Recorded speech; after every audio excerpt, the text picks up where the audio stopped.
சொல்லுங்கள். பழைய பென்ஷன் கொடுக்குறேன்னு தானே சொன்னீங்க. 309வது வாக்குறுதியா? பழைய பென்ஷனில் 10% என்கிட்ட பிடிக்கிறேன்றீங்க. அதை மட்டும் பிடிச்சிருவீங்க. மாநில அரசு ஒரு பங்களிப்புனா மாநில அரசு கேட்டால் ஒத்துக்க மாட்டேன்னீங்களா? ஓகே, இது என்ன சொல்கிறேன், இந்த 100 நாள் வேலைவாய்ப்பு திட்டத்தில் நம்மளோட உரிமையை ஒன்று கொடுக்குறாங்க, நம்ம ஏற்றுக்குவோம் சேலஞ்சை.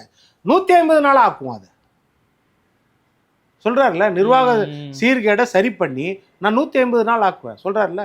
அதே மாதிரி போக்குவரத்து பஸ்ஸில் போன தேர்தல் அறிக்கையில் என்ன சொல்லியிருந்தாருன்னா, பெண்களுக்கு பாதி கட்டணத்தில் பயணம்.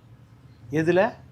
எல்லா பஸ்லேயும் நகர பேருந்து, ஸ்பெஷல் பேருந்து இருந்தாலும் சரி, பாயிண்ட் டு பாயிண்ட் இருந்தாலும் சரி, அது ஏசி பேருந்தாக இருந்தாலும் சரி, பாதி கட்டணம்னு சொன்னார். ஆனால் இவங்க திமுக இலவச கட்டணம்னு சொல்லி இன்றைக்கி சாதா பேருந்தில் மட்டும் சொல்லிட்டாங்க. அதுவும் இன்னைக்கு கம்மியாகிட்டே வருது. இப்போ அது அப்படியே கம்மியாகிட்டே வருது.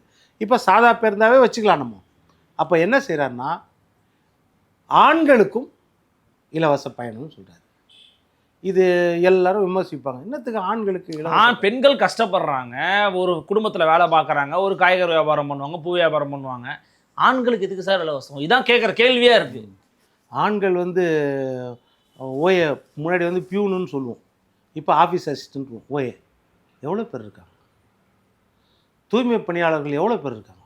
ஆண்கள் இல்லையா? இருக்காங்க. அப்போ அவங்களுக்குலாம் எவ்வளோ கஷ்டம்.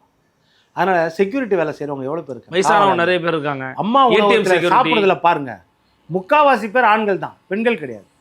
அந்த அம்மா உணவு அட்சய பாத்திரம் மாதிரி, அவங்களுக்கு மணிமேகலை கையில் இருந்த அட்சயம் பாத்திரம் மாதிரி ஜெயலலிதா அம்மா ஒரு அட்சய பாத்திரத்தை கொடுத்தாங்க. அதில் ஆண்கள் தான் நிறைய பேர் போய் சாப்பிடுறாங்க.